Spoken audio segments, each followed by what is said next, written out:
disability doesn't just happen once or to some people.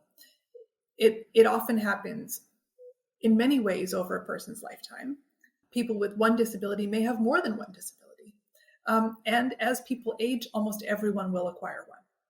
So at some point in your life, accessibility is going to matter to you. You just don't know it yet.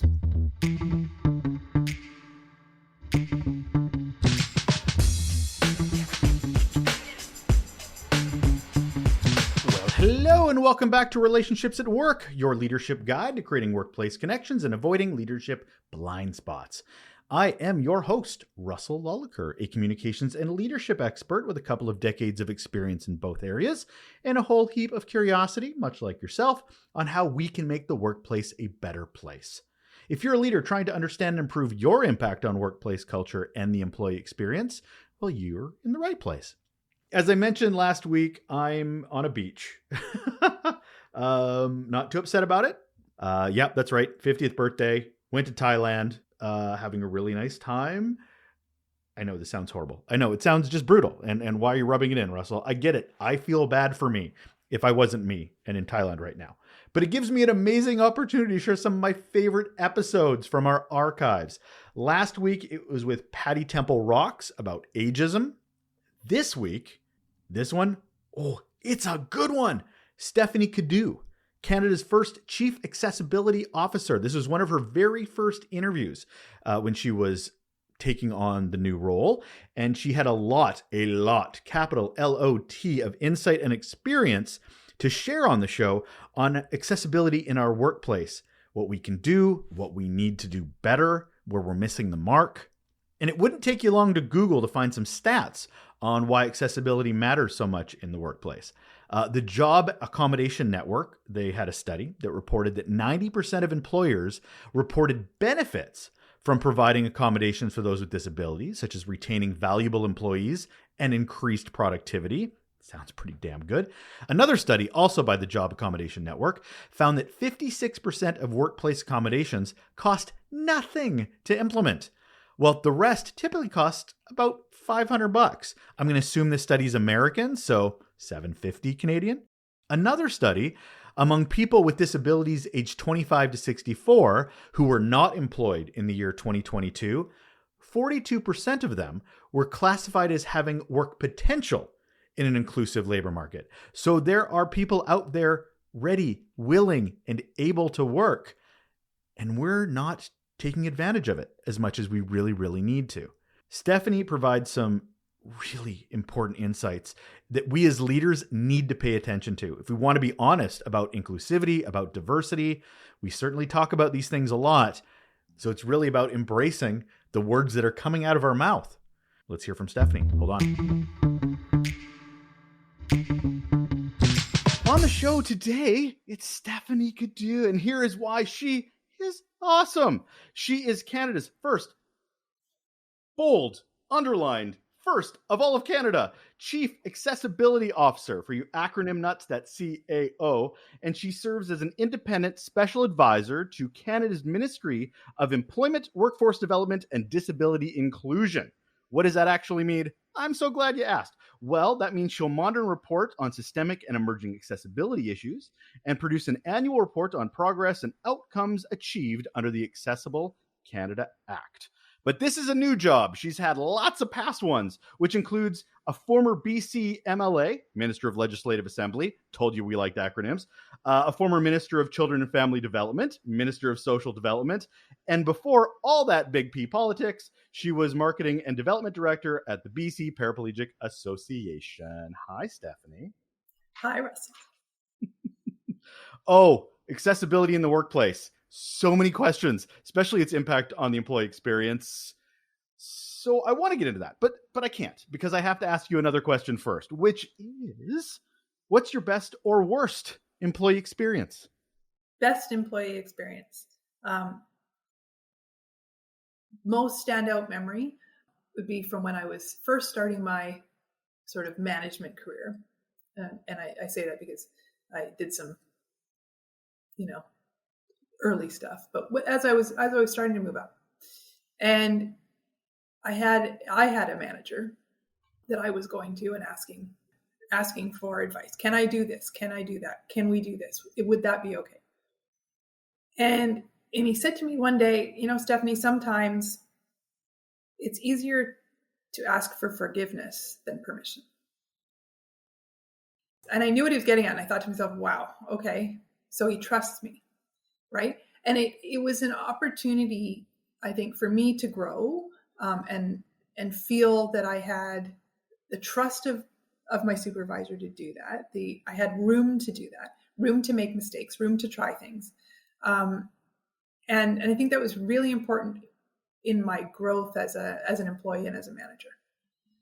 Having that sort of be given that trust and be given that advice, which of course could be viewed as very cheeky and in some circumstances probably not acceptable. However, if you take it at what I think he meant by it, and what I do believe he meant by it was it's important to trust yourself and to do things rather than always be looking for, a structure that will allow it. I think, sometimes you have to fiddle around the edges, and I think that has served me well going forward.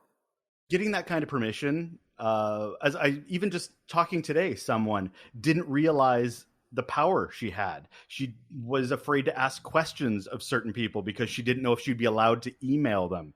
I'm like, just go email them. The worst thing people can say is that you shouldn't have done that, but you've already done it. So it's funny that more leaders don't understand that people put themselves in these boxes of prevention, of lack of confidence, of fear that their own leaders don't realize are actually a part of this.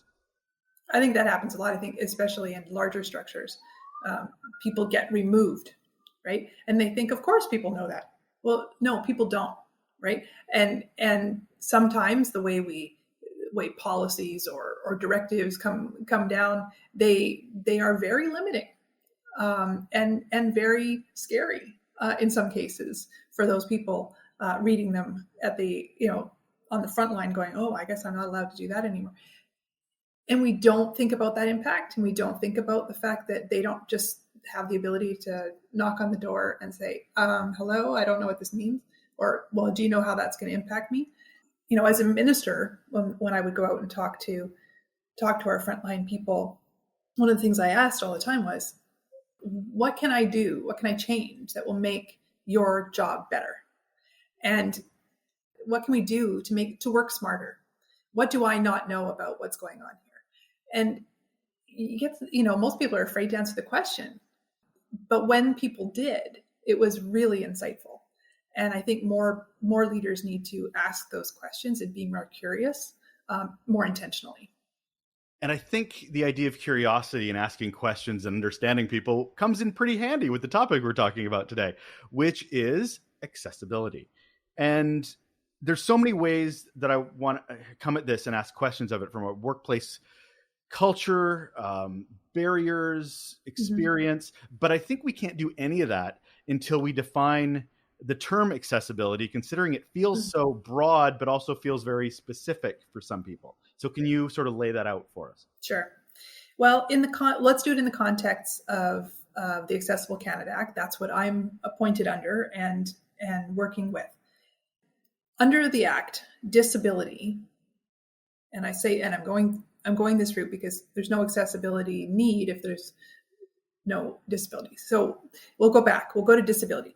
Disability is defined as an impairment including a physical, mental, intellectual, cognitive, learning, communication, or sensory impairment, or a functional limitation, whether permanent, temporary, or episodic in nature, evident or not, that in interaction with a barrier hinders a person's full and equal participation in society. That's a lot to absorb, but it's important because it's much broader than the average person understands disability. Most people understand disability as sort of a medical condition, right? But it is much broader and often much more invisible. And that's why that broad definition is so important. It's also important because of the word barrier. because this is the social sort of, this is based on a social model of disability where the person isn't the problem. The disability isn't the problem. The barrier is the problem. So the barriers then by definition are anything physical, architectural, technological, attitudinal, or based on information or communications or a result of a policy or practice that hinders full and equal participation. So then accessibility falls from that. Accessibility is essentially the absence of those barriers. It is the removal, the proactive removal of those barriers so that everyone, regardless of ability or disability, can equally access the built environment, the culture, policies, products, communications, and so on. So, there's a lot to unpack there, but it is important, and I'm glad you asked, to get the context, because it's not widely understood beyond those people who are experiencing the barriers. And I'm worried when it comes to definitions like that, because it's all encompassing. It's also very governmenty. So it is, even the definition makes a lot of sense to me when you go through it. But if you gave this to an organization, a workplace, and go, here you go, I can see it being difficult for them because it's not bullet points. It's not, oh, where's my checklist of things that I can do? And then I'm successful and look, I'm done now. Mm-hmm. It can be even the definition seems almost like a barrier of the lack of being able to define it succinctly, which isn't easy to do. So how do you approach that to leaders and organizations, the C-suite and so forth, who need to understand because they need to be more accessible? I think it's really important to personalize it as much as possible. So some people will have had experience with this because they themselves may have a disability and just not have disclosed it. There are other people who have an education in disability, so to speak, and the need for accessibility because of a family member or a close friend. But for those who don't, or who only have one perspective, I think personalizing to understand that disability doesn't just happen once or to some people. It often happens in many ways over a person's lifetime. People with one disability may have more than one disability. And as people age, almost everyone will acquire one. So at some point in your life, accessibility is going to matter to you. You just don't know it yet. And if you think about it in that context, and you think about it in the context of that, 1 in 5 Canadians, even more than 1 in 5 Canadians now self-identifies as having a disability of one form or another, that's an awfully large part of the population. It's a part of the population we cannot ignore. And if we ignore it at our detriment. I want to get into that more because you talk about 1 in 5. That's a lot. That is a missed opportunity for any organization that isn't embracing accessibility right now. What else are they missing by not understanding that this is a workforce that is available? Well, and I've tried to have this conversation with people to explain, okay, well, it's between 20 and 25% of the population. So it's not a discrete group. It's not people with disabilities over there who never come here. It is 25%, period, across the board. Every market, every segment, every group. So whether it's your customers, your employees, your stakeholders, their family members, your competitors, it is affecting your business. And today, with what we're seeing in the labor force, the human resources crunch, what is being coined as the Great Resignation, we're seeing help wanted ads everywhere, from restaurants to emergency rooms. That's fascinating and scary all at the same time. And businesses have to be worried about how they're going to meet their labor needs now and into the future. And with that, there is really I can't see how organizations can do that without considering the fact that right now there are 645,000 Canadians that are ready, willing, and able to work, more than half of whom have a post-secondary education, but because of their disability have yet to be able to link to the job market. That's a huge opportunity, a huge missed opportunity, and for all sorts of reasons, that are all the tangible and intangible reasons why accessibility is important, so that you can welcome those people into your business as employees, welcome them as customers, and reap all of the benefits that research shows you benefit from when you have an inclusive culture.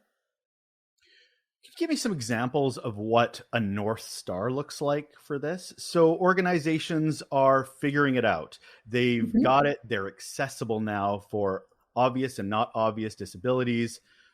What is that? I don't want to say utopia, because that feels like it's never going to be gotten to. This is something that needs to happen. So what does that North Star look like, and some examples of that? I'm thinking like hiring practices and the workplace culture. What does that look like for you? Well, I mean, obviously the first things people go to is the physical accessibility. It's the thing people understand: ramps, washrooms, power doors. Of course, that stuff's really important. The fact that we're still having to have those conversations is after 30 years with a disability, to me, frustrating, but real. But it's not just about that. So it's understanding that it goes beyond that. It's understanding that you may have an employee that needs voice to text ability on their telephones, or large print materials, that all your employees are going to need access to the microwave in the break room, so it can't be up on top of the fridge, that your emergency procedures have to include how do we safely get people with disabilities out of the building. There's so many considerations. And then, of course, the most important and the most difficult thing to change, because all of that ultimately can be done with a checklist, right? What can't be done with a checklist is the culture piece.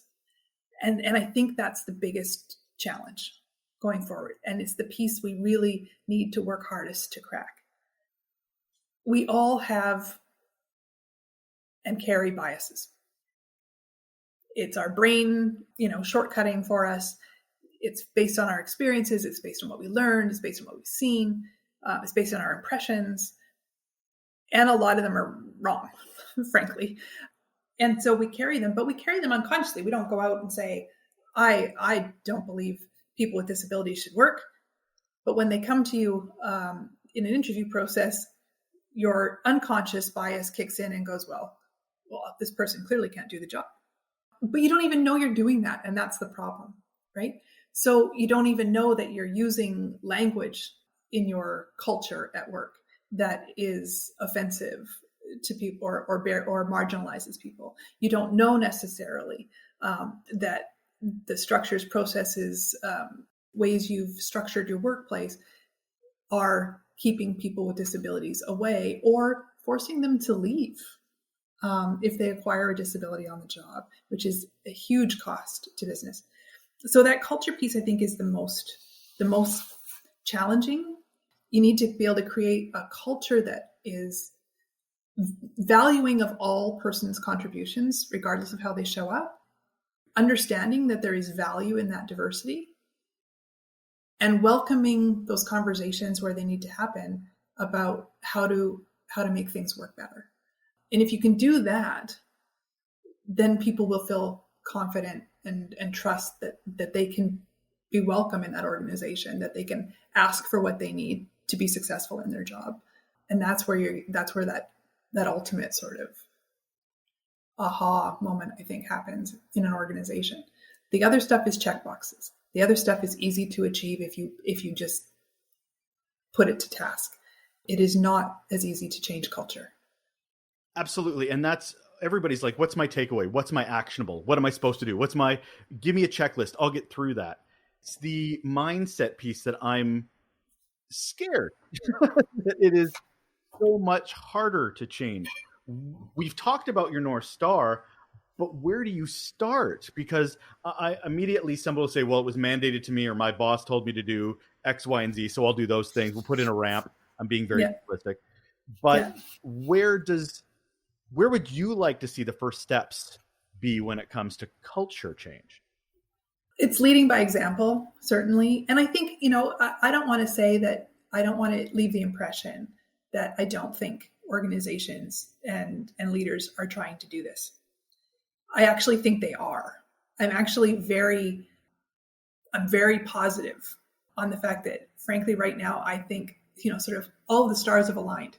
The federal government has an act that says we're going to do this in the federal government that says it will be so, right? Now it's a matter of, yes, in the federal government and all of its related regulated entities, to build that out and to do the work, but it will be so by 2040. The barriers will be eliminated by 2040. And that, as a federal government, making that statement and that commitment undoubtedly influences other levels of government and the private sector. There are regulated private sector entities that will lead in this as a result. And there are private sector companies that are leading ahead of this, that are trying to do this. I've worked with lots of leaders over time that are really engaged and believe in this, want to do the right things, are trying to do the right things. But as you said, also with the definition, it's a lot of work, and it's not easy, and it will change, and the goalposts will likely move from time to time. We will learn how to do things better, how we can be even better, and things will change. 50 years ago, we didn't even have building codes that required accessibility. Building codes today have been modified many times and will likely change more times into the future. The idea, though, is that culture shift. We're getting to that place where people understand that this is the right thing to do. Societally, we accept that people with disabilities are equal citizens and should have equal ability to participate. That's the first step. Now we have to action it.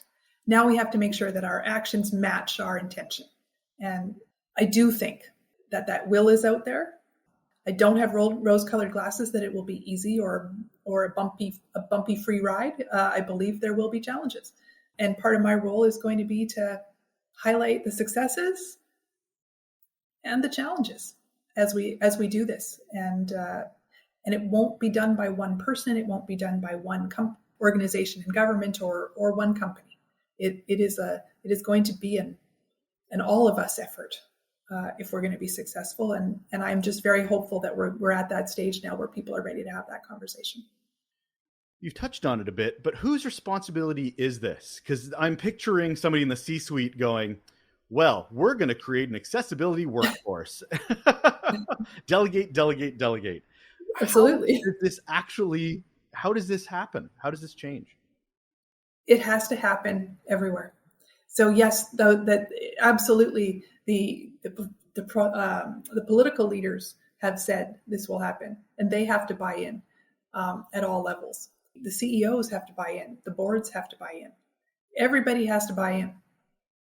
But if you're going to change the culture, your frontline has to buy in too.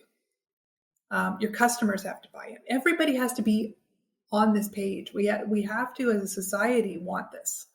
But individually in companies and inside government, it's going to be the responsibility of everyone to see the barriers, to do the work to remove them, to do that work on themselves to make sure that they're welcoming of their fellow employees and their clients and people they serve. It's on all of us, and no one's perfect. People will make mistakes. People will learn, and that's, I think, curiosity and openness, willingness to learn is going to be a huge part of this. Willingness to get to know your fellow employees, to get to know the people you work with, the people in your company, and say, yeah, okay, I didn't realize there was more than met the eye.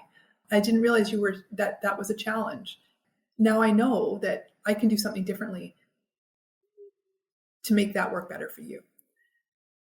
And when we do that together, we have success. I want to get more on the personal side of this, especially because as much as we're talking about we should, obviously we're going to do these things. I get that. But I don't know if people realize by not embracing accessibility, the damage they're doing to their organization. Oh, yeah. because of all the people that are in that organization that are afraid to raise their hand about their disabilities. Yeah. And I was just talking to somebody on Facebook today that have managers that are like, you don't have a disability, because they like literally do not believe them unless they have a doctor's note or they can see it. Yeah. It doesn't exist. Yeah. And that's the person they have to talk to make their lives better at work. So what are the impacts of that? If we don't have that culture of understanding, that culture of inclusion, then those employees aren't going to feel valued, aren't going to feel safe, and are going to leave or not come at all. And that's going to be harmful to the organization. It's going to be harmful more broadly, as we've talked about. But I think there are lots of things that employers can do. And some of it's right at the front end, right? In terms of a hiring practice, how do we get out of our own way with our hiring practices? And some of that is asking some questions of yourself, right? Do you have the right expertise in-house on this? Are your people trained and do they understand this? What are the processes? Is your website the first barrier? Is your website accessible? Are you screening people out by the way you're writing job descriptions with elements that aren't actually required for the job? Are you adding a requirement of recent experience when it really isn't necessary? Because that could screen out somebody who's had to take a leave for medical reasons. Are your processes accessible? So are you providing applicants with alternatives? So if you're doing testing as a part of the process, are there alternative formats available for that test if somebody is blind or has a cognitive impairment? What about, are you using artificial intelligence in your screening tools or in your interviewing? Are you doing video interviews? Because there's a study out of the US right now that is showing that some of these tools have potential to actually violate the Americans with Disabilities Act. So similarly, they would be a problem up here. It's really good reading, and it questions why we do things, right? Why do we put those things in place, and are they necessary? So I think some of that is easy, but the culture piece is something that has to be nurtured over time. So you can ask the immediate questions, but you have to nurture the culture, and that's an ongoing process. What scares you about all this? What scares you about a person that's now the chief accessibility officer of the Canada and still working, through your mandate and defining that and so forth? But you've also lived in this world for a very long time. Your work with the Accessibility Association, personal experiences. What are you afraid of?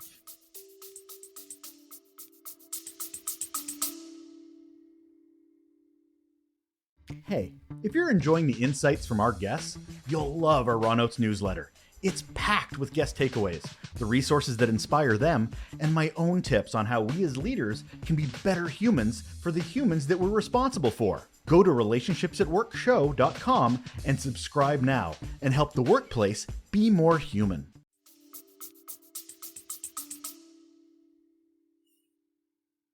Apathy.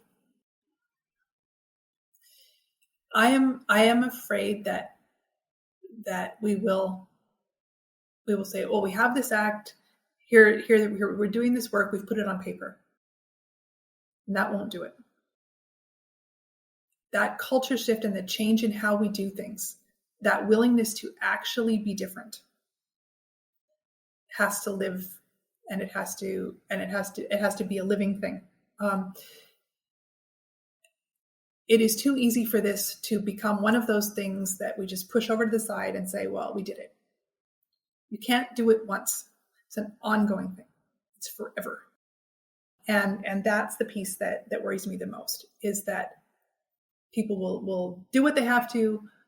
In my role, under the Accessible Canada Act, those entities will do what they have to do. But then there will be sort of a stagnation. So I think one of my roles is to remind them that it's an ongoing process. It's to champion it. It's to challenge them. It's to inspire them to keep going, to keep it on the agenda, to talk about the successes, to talk about the wins, to celebrate steps forward, because it will not happen overnight. And we have to be aware and conscious of the fact that even the steps have to be celebrated. And that's a challenge, because for a person like me, who's lived this for 30 years, a person who has faced the barriers on an ongoing basis for 30 years, and keep sort of feeling like I'm running my head against a wall, the disability community, the people who are living this, will be equally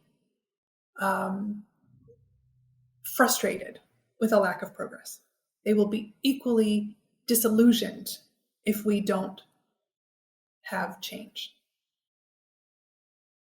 All they want is to be included and to be seen as equal and valuable and to be able to access society in the way others do. It's really not rocket science. But it is very exclusionary and very discriminatory if we don't do it. Our human rights laws have been in place for years and years and years, saying it's illegal to discriminate based on disability. But it was up to the person with a disability to fight when they came up against a barrier. What is changing now is that the Act says we will proactively remove those barriers. We will not build them in from the beginning. And where we do, and we make a mistake, we will tear them down. That's the change. And that's the change we have to see more broadly. And I believe that government will lead that. And now it's my role to help champion and inspire that change. Do you feel like anything emerging barrier-wise when it comes to this? Or do you feel like, as you've mentioned, we're going up the same hill over and over again? Or do you feel like there's any other emerging challenges that should be noted, as opposed to just, oh, we're dealing with ignorance again. Oh, we're dealing with, building code issues. Like, is there anything new or emerging that should be sort of mentioned? There's a lot of work to do. And as we do the work, we're going to learn about those challenges. And meeting each of those challenges will help us pinpoint not only success, but the trends. And we'll see things emerge, and we'll see what needs to be addressed differently. What haven't we thought about? What haven't we considered? And that's part of my role. And I'm going to learn that by engaging with the folks that are doing the work. I'm going to do that by engaging with the disability community broadly, with individuals who are experiencing those challenges. We're going to hear them. We're going to hear the examples one at a time. And we're going to have to try and roll out solutions that are more systemic. So individually, one at a time, yes, we have to do these things, and we have to be really responsive on a one-on-one basis, because no two situations are alike when it comes to people. But systemically, when it comes to built environment and on these sorts of things, we can definitely find systemic solutions. They will continue to arise as we do this work over the next few years. The goal is a barrier-free Canada by 2040. My term is 4 years, and I will want to see success by the end of my 4 years in something. I'm just not sure yet what that will be. I'm still, it's early days, but I am very excited about the possibilities. So say I'm a leader that's gaining some influence in the organization. They know that they will be a part of embracing accessibility in the workplace over time, but they don't know where to go for resources now. Where would you send them to educate them a bit? There are lots of good resources out there. Of course, determining who they are, what they are when you don't know is challenging. But in BC, the accessibleemployers.ca is the president's group, which was set up by government. And it's leaders, CEOs from across the spectrum of employers, small, medium, large, government, non. And they are all committed to this work. And so they are sharing best practices. They are sharing information. They have training. They have resources available. And there's an amazing organization or an amazing amount of work being done in the UK on this. The UK is ahead of Canada, I would say, in a lot of regards, as it relates to employment. Maybe not in some of the other aspects, but in employment. And one of the things that I love and I would point people to specifically around the culture shift and the changing the way you think about this, there is a video done by Business Disability International in the UK, and it's on YouTube. It's called "Labels Are So Old Brain." It is fantastic. It's like a 2-minute video, easy watch, but it really makes you think about what is disability, why does it matter, and why does it matter in the context? Why does inclusion matter in the context of employment and business? I will include the video in the show notes. So if anybody's looking for it, I will absolutely put it in there. Thank you, Stephanie. Thank you so much for your brain. Thank you so much for your time of helping us think a little differently about accessibility and how important it is, and that it is not what you might think it is. And that I really like the idea of curiosity, of maybe understanding your staff a bit more and understanding what you do now to get better at these things, because ignorance is the biggest problem of this. None of us know what we don't know. Yeah. Really, right? And the best opportunities for learning exist on that person-to-person basis, right? Get to know your people, get to know them, get to know what they're bringing to the table. That they're as much as their resume it brings to the table, so does who they are as a person, and who they are as a person might include a disability. And that disability might mean they are incredibly innovative because they are having to innovate every day just to accomplish the same things that other people accomplish. That innovation, that way of thinking is infectious. And it changes how you think about disability. It changes how you think about inclusion. It changes how you think about what you can do with a process or a policy. I'm not letting you get out of here without the last question, which is, what's one simple action people can do right now to improve their relationships at work? I would say get to know the people. Ask a question, a human question, not a work-related question. How are you doing? What's new? What do you love to do? What would you do on your weekend? Now, obviously within the confines of appropriate boundaries at work. We don't all want to be everybody's best friend, and there are appropriate boundaries. But I think getting to know a person more deeply than their role is really important, because people bring a lot more than their work-related skills to the job. That's Stephanie Cadieux. She's Canada's first Chief Accessibility Officer, talking all about accessibility. Thank you, Stephanie, so much for your time today. Thanks, Russell. Thank you. That's it. We're done. Another episode of Relationships at Work, your leadership guide to building workplace connections and avoiding blind spots. I'm your host, Russell. Thank you so much for supporting the show. These archive episodes, great, huh? Last week, Patty. This week, Stephanie Cadieux. I won't lie, next week's a real good one too. Yeah, that's right. One more archive episode to go. I'm bringing back Hamza Khan, who's an academic and a multi-time author. Yeah, he's got a couple of books under his belt. He wants to reinvent leadership. And I'll be honest, I want him to. I want all of us to. And he's going to get into why that matters and why we really need to define what we're talking about when we talk about leadership. A big theme of this show. So I hope you join us once again next week. It's going to be a good one. And until then, take care.